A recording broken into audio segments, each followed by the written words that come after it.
अस्सलाम वालेकुम। आज का लेक्चर है हमारा D recognition of non current asset के बारे में।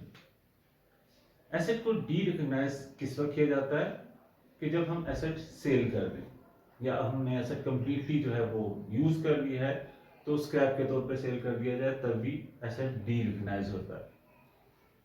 नॉर्मली एसेट को सेल करने पे you need to calculate gain और लॉस, यानी आप एक एसेट सेल कर रहे हैं तो आपने उसके हवाले से क्या फाइंड आउट करना है कि इस एसेट को सेल करने पे आपको फायदा हुआ है या नुकसान हुआ है। अब ये कैसे कैलकुलेट किया जाएगा? सेल प्रोसीड को कैरिंग वैल्यू से कंपेयर करके। अगर आप 10 रुपए की वैल्यू का एसेट 12 रुपए में सेल करते हैं तो आपको 2 रुपए का फायदा होगा, that is said to be gain. तो यहाँ पे हम क्या कंसिडर कर रहे हैं कि 10 रुपीज की वैल्यू का एसेट यानी उस एसेट की carrying value compare with the cell proceed 12 rupees gives us a difference of 2 rupees, and as sale proceed is greater तो ये difference gain consider किया जाएगा। So first we have to calculate gain or loss in case कि हम de-recognize कर रहे हैं asset। Gain कैसे आपके पास कैलकुलेट किया जाता है कि अगर net sale proceed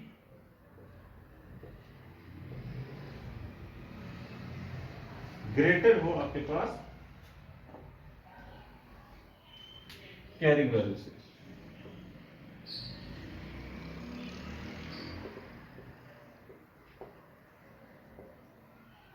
net sale proceed मतलब सेल प्रोसीड यानी कितने का हमने सेल किया है लेस सेलिंग कॉस्ट। सेल करने पे हमारी कितनी कॉस्ट खर्च हो रही है, यानी अगर हम एक एसेट 1 लाख रुपए का सेल कर रहे हैं लेकिन उसे सेल करने के लिए 5000 हमारी एडवर्टाइजमेंट कॉस्ट खर्च हो रही है, तो इसका मतलब है जो नेट सेल प्रोसीड हमें हासिल होगी वो 95,000 है। इसी तरह कैरिंग वैल्यू कैसे कैलकुलेट की जाती है? कॉस्ट ऑफ एसेट में से अक्यूमुलेटेड डिप्रिसिएशन लेस कर दी जाए। अक्यूमुलेटेड डिप्रिसिएशन मतलब उस एसेट पे अब तक जितनी डिप्रिसिएशन चार्ज हो चुकी है। अब इस हवाले से हमारे पास क्वेश्चन एक मेंशन किया जा रहा है, that is on page number 393 PDF, D recognition वाले टॉपिक की पहली एग्जांपल। अ नॉन करंट एसेट कि जिसकी कॉस्ट 75,000 है और जिस पे अक्यूमुलेटेड डिप्रिसिएशन 51,000 की चार्ज की जा चुकी है, उसे सेल किया जा रहा है 18,000 का और सेल करने पे आपकी जो डिस्पोजल कॉस्ट खर्च हो रही है वो 500 है। तो हमने ये दोनों वैल्यूज कैलकुलेट करनी है और इनकी बेस पे डिसाइड करना है कि whether we have earn a profit और गेन और सस्टेन अ लॉस। तो सिचुएशन कुछ ऐसी है कि हम 18,000 का एसेट सेल कर रहे हैं, ये है नेट सेल प्रोसीड, लेकिन 18,000 का सेल करने के लिए हमारे पास 500 रुपीज के सेलिंग कॉस्ट या डिस्पोजल कॉस्ट खर्च हो रही है। मींस नेट सेल प्रोसीड आ रही है 17,500 रुपीज।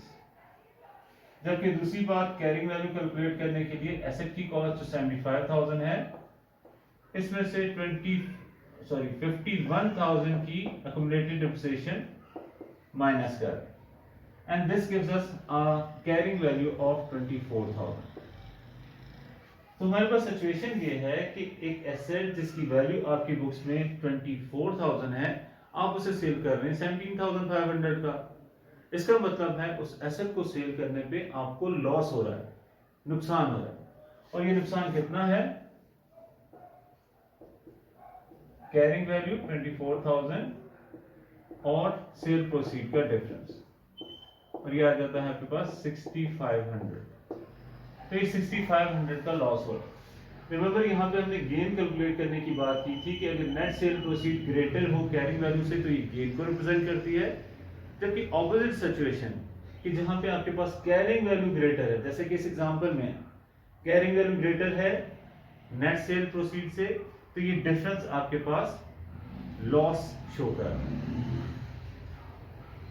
नेक्स्ट हमारे पास प्रैक्टिस क्वेश्चन है, अ non current asset cost 96,000 and was purchased on 1st June year 1.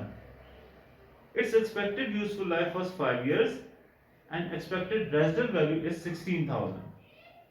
The asset is depreciated by the straight line method. Asset sold किया है आपने 1 सितंबर ईयर 3 में, और कितने का सेल किया? 68,000 का। कोई डिस्पोजल कॉस्ट नहीं है। कंपनी की पॉलिसी है कि मंथली बेसिस पे डिप्रिसिएशन चार्ज की जाती है। व्हाट डज इट मींस कि जितने मंथ हमने उस साल में एसेट को यूज किया है उतने ही मंथ की डिप्रिसिएशन चार्ज होगा। यानी एक एसेट अगर हम खरीद रहे हैं 1 जून को, तो बाय द ईयर एंड 31 दिसंबर तक हमने पहले साल उस एसेट को कितने मंथ यूज किया? जून, जुलाई, अगस्त, सितंबर, अक्टूबर, नवंबर, दिसंबर, 7 मंथ्स उसे यूज किया, तो हम 7 महीने की ही डिप्रिसिएशन चार्ज करेंगे। इसी तरह ईयर ऑफ सेल में एसेट हमने सेल किया 1 सितंबर को, ऑब्वियसली सेल करने के बाद तो हम उसे यूज नहीं करते, सेल करने से पहले हमने 1 सितंबर से पहले हमने एसेट को यूज किया, फ्रॉम 1 जनवरी टू 1 सितंबर, तो ये पीरियड बन जाता है आपके पास 8 महीने का। इस अरसे की डिप्रिसिएशन कैलकुलेट करनी है। ना इस क्वेश्चन में हमारे पास सेल प्रोसीड गिवन है 68,000, हमने क्या कैलकुलेट करना है? Carrying value.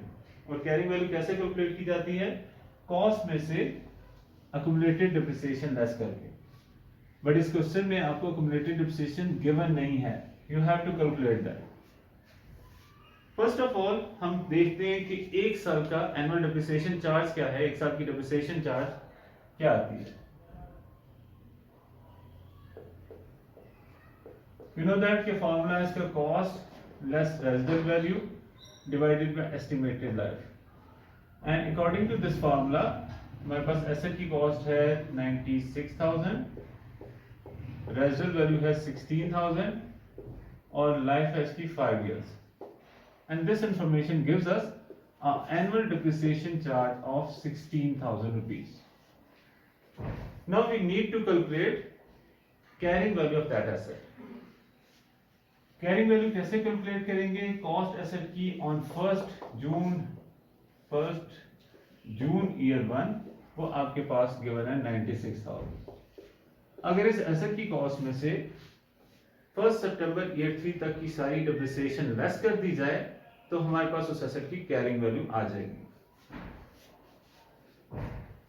तो first depreciation from 1 June year 1 to 31 December year 1, यानी पहले 7 महीने जो हमने यूज किया फ्रॉम 1 जून टू 31 दिसंबर, उस अरसे की डिप्रिसिएशन। ऊपर हम देख चुके हैं कि 16,000 is a depreciation for the whole year, तो अगर 16,000 आपके पास एक साल की डिप्रिसिएशन है तो 7 मंथ्स की डिप्रिसिएशन क्या आ जाएगी? तो कैलकुलेट करते हैं।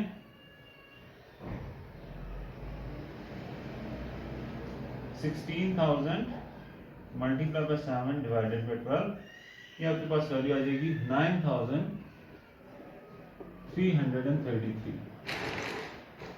देन इसके बाद नेक्स्ट ईयर की वेरी बिगिनिंग फ्रॉम 1 जनवरी से एसेट हमारे पास अवेलेबल फॉर यूज था, तो 1 जनवरी ईयर 2 से लेकर 31 दिसंबर ईयर 2 तक ही हमने डिप्रिसिएशन चार्ज करनी है, जो कि फुल ईयर की डिप्रिसिएशन 16,000 ही आ जाएगी।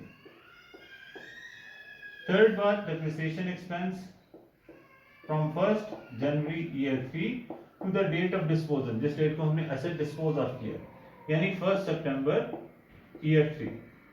तो ये अगेन हमारे पास प्रोपोर्शन ऑफ पीरियड है, 16,000 एसेट की कॉस्ट है, सॉरी डिप्रिसिएशन है एक साल की, तो 8 महीने की डिप्रिसिएशन क्या आ जाएगी आपके पास?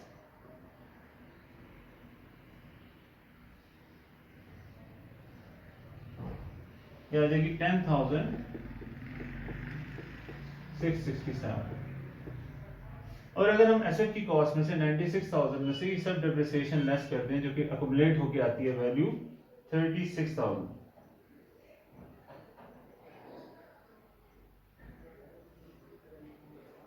ऑलमोस्ट 36,000, तो 36,000 की वैल्यू 96,000 में से लेस कर दी जाए तो एसेट की कैरिंग वैल्यू आ जाती है 60,000। तो कैरिंग वैल्यू एसेट की है 60,000, सेल प्रोसीड हमें क्वेश्चन में गिवन है 68,000। As sale proceed is greater than carrying value, sale proceed क्या है? ग्रेटर है कैरिंग वैल्यू से, तो ये जो डिफरेंस है ये आपके पास 8,000 का गेन शो करेगा। That was about practice question 2। Practice question 3 भी बिल्कुल इसी से रिलेट करता है, सिमिलर क्वेश्चन है, जस्ट पीरियड और अमाउंट डिफरेंट है। यहाँ पे उन्होंने हमें मेंशन किया एसेट की cost 2,16,000, useful life 8 years, residual value 24,000। Purchase हमने एसेट 1 जून को ही किया है ईयर 1 में, लेकिन सेल हम 1 सितंबर ईयर 4 में कर रहे हैं। और सेल कितने का किया जा रहा है? 1,63,000 का, एंड प्लस डिस्पोजल कॉस्ट भी 1,000 की खर्च हो रही है। कंपनी की पॉलिसी है कि proportionate amount of depreciation charge की जाएगी, जिसका मतलब वही है कि जितने मंथ एसेट यूज किया है उतने मंथ की ही डिप्रिसिएशन चार्ज की जाएगी। तो हमारे पास सबसे पहले इसी तरह डिप्रिसिएशन चार्ज कैलकुलेट करेंगे।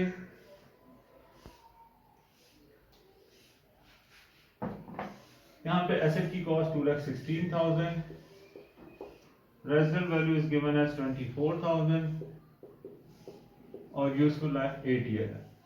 According to that information 1,92,000 divided by 8, आपके पास 24,000 एक साल की डिप्रिसिएशन आ जाती है। Now we need to calculate the carrying value.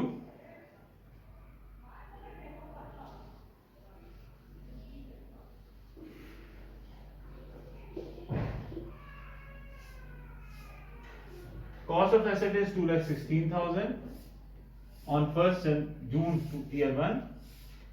First year from 1st June year 1 to 31st December year 1, जो आपके पास डिप्रिसिएशन चार्ज होगी वो होगी 7 मंथ्स की। तो अगर 24,000 आपके पास एक साल की डिप्रिसिएशन है तो 7 मंथ्स की डिप्रिसिएशन क्या आ जाएगी? इजी टू कैलकुलेट है, 14,000। इसी तरह next year from 1st January year 2 to 31st December year 2, आपके पास पूरे साल की डिप्रिसिएशन 24,000 रिकॉर्ड कर ली जाएगी। सेम यही बात थर्ड ईयर के लिए, क्योंकि इस दफा हम थर्ड ईयर में एसेट सेल नहीं कर रहे। थर्ड ईयर में भी फुल ईयर की depreciation 24,000 and in the fourth year asset has been disposed on 1st September. From 1st January year 4 to 1st September year 4, आपको 8 मंथ्स की डिप्रिसिएशन चार्ज करनी है।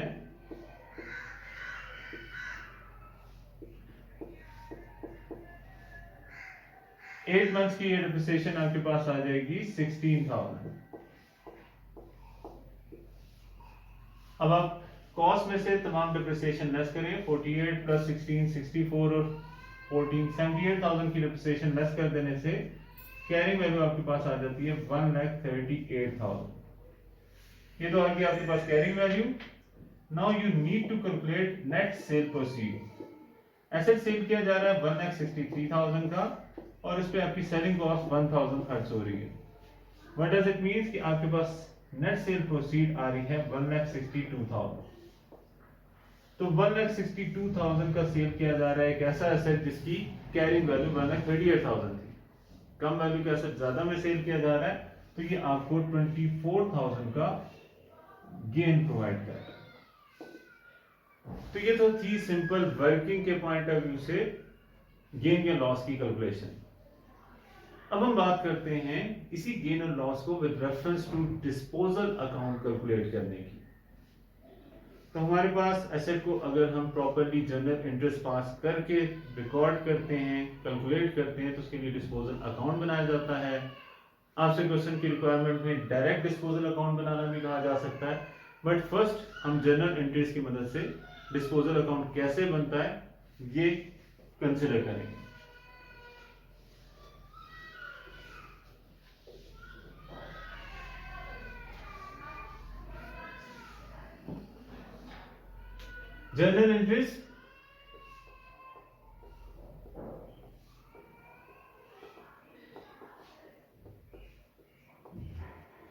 जनरल इंटरेस्ट सबसे पहले आपके पास डी रिकॉग्नाइज करने की non current asset on disposal. तो फर्स्ट एंट्री आपके पास जो पास की जाती है debit disposal account and credit non current asset.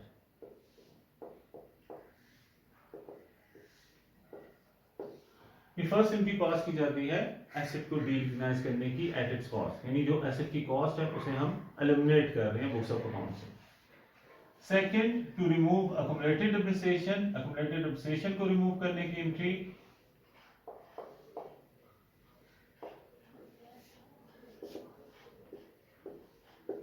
ये एंट्री पास कर दी जाएगी। डेबिट आप कर देंगे अक्यूमुलेटेड डिप्रिसिएशन को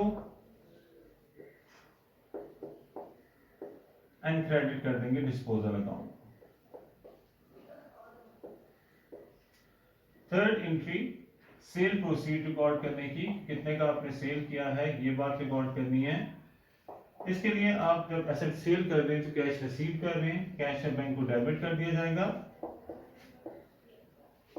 और क्रेडिट कर दिया जाएगा डिस्पोजल अकाउंट। एंड लास्ट, अगर आपके पास एसेट को डिस्पोज ऑफ करने पे कोई कॉस्ट खर्च हो रही है, कोई सेलिंग कॉस्ट आपकी खर्च हो रही है, तो उसको रिकॉर्ड करने की एंट्री कॉस्ट ऑफ डिस्पोजल, ये आ जाएगी आपके पास। डेबिट कर दिया जाएगा डिस्पोजल अकाउंट और क्रेडिट कर देंगे कैश। तो ये चार एंट्रीज आपके पास with reference to disposal record की जाए।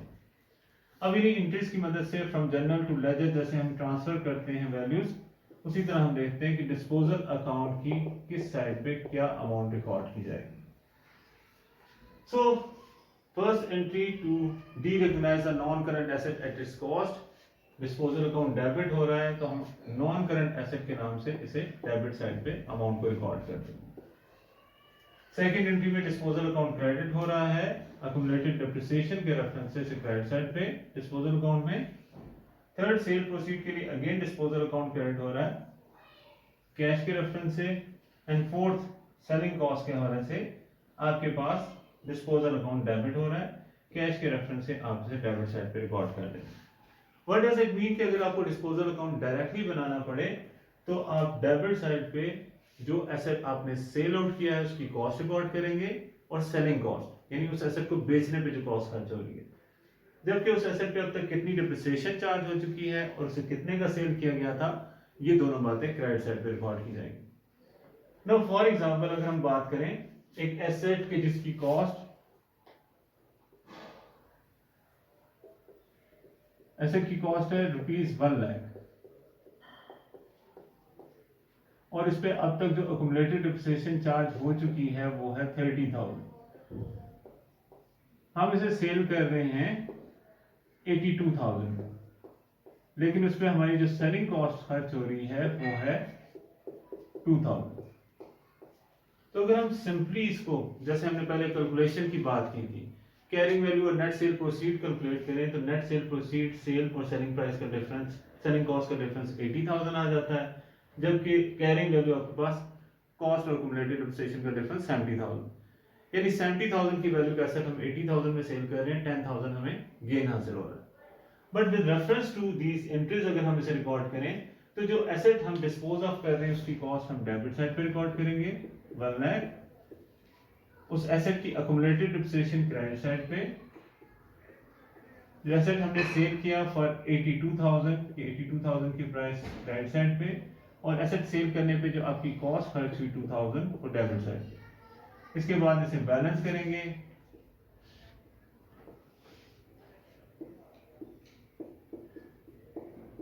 और ये जो बैलेंसिंग फिगर है क्योंकि क्रेडिट साइड ग्रेटर है डेबिट साइड से तो ये शो करेगी गेन ऑफ 10,000। तो ये with reference to disposal account हम गेन ऐसे कैलकुलेट करते हैं, ऐसे से प्रेजेंट किया जाता है। अब यही बात आपके पास नेक्स्ट पेज पे आपकी एक इलस्ट्रेशन है जिसमें मेंशन की गई है, वहां पे भी कुछ इसी तरह इंफॉर्मेशन है। नॉन करंट एसेट की कॉस्ट 82,000 है जब उसे परचेज किया गया था, सेल किया हमने 53,000 का, अक्यूमुलेटेड डिप्रिसिएशन उस पर 42,000 चार्ज हो चुकी है, जबकि डिस्पोजल कॉस्ट पे 2,000 खर्च की गई है। This is the PDF page number 395 और ये आपके पास डिस्पोजल के रेफरेंस से जो एंट्रीज हैं उनके बाद मेंशन की जा रही है। एग्जांपल,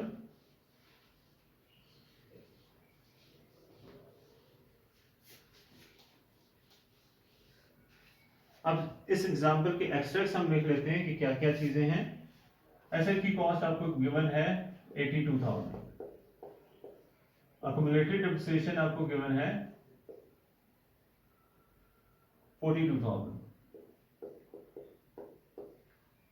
नेक्स्ट बात आपके पास सेल प्रोसीड गिवन है 53,000 और जो सेलिंग कॉस्ट आपकी खर्च हो रही है ये आपके पास गिवन है 2000। अब यही सारी इंफॉर्मेशन अगेन आप पुट करें अपने पास डिस्पोजल अकाउंट में तो आपके पास गेन या लॉस की सिचुएशन आ जाएगी। तो डायरेक्टली हम डिस्पोजल अकाउंट बनाते हैं।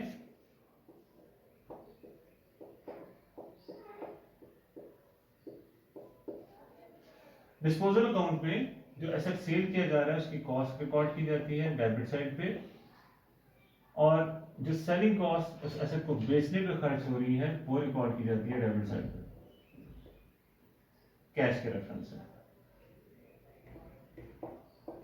जबकि क्रेडिट साइड पे उस एसेट पे अब तक जितनी एक्युमुलेटेड डिप्रिसिएशन चार्ज हो चुकी है and that is 42,000 and cell proceed जो हमने उस एसेट को सेल करने से पैसे रिसीव किए 53,000।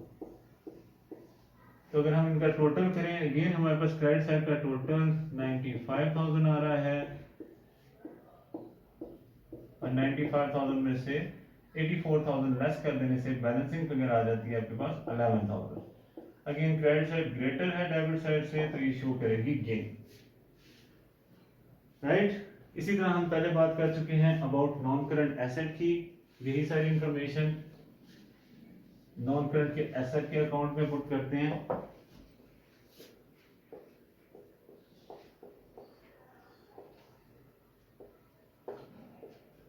नॉन करंट एसेट आपके पास 82,000 का बैलेंस था, ये साल के शुरू में अवेलेबल था ये एसेट आपके पास, और साल के दौरान आपने सेल कर दिया। जब हम कोई एसेट सेल करते हैं तो डिस्पोजल के नाम से उसकी कॉस्ट क्रेडिट साइड पे रिकॉर्ड कर दी जाती है। ये ओपनिंग बैलेंस है ब्रॉड टर्म, राइट। मजीद एक्सप्लेनेशन इसकी हम इसी क्वेश्चन को कंसिडर करते हुए नेक्स्ट एग्जांपल में यही इंफॉर्मेशन पुट करते हुए कंसिडर करते हैं। नेक्स्ट पेज पे आपके पास एग्जांपल में कह रहे हैं कि प्रीवियस एग्जांपल यानी यही सारा डाटा है उसके मुताबिक सपोज करें कि balance on the non current asset before disposal, यानी ये जो बैलेंस है नॉन करंट एसेट का डिस्पोज ऑफ करने से पहले ओपनिंग बैलेंस ये 5 लाख था और अक्यूमुलेटेड डिप्रिसिएशन का बैलेंस 1,80,000। तो अगर हम पहले सिर्फ नॉन करंट एसेट की बात करें 5 लाख का हमारे पास एसेट मौजूद था, उसमें से अगर हम 82,000 की वैल्यू का एसेट सेल कर देते हैं तो बाकी हमारे पास कितना एसेट बचेगा?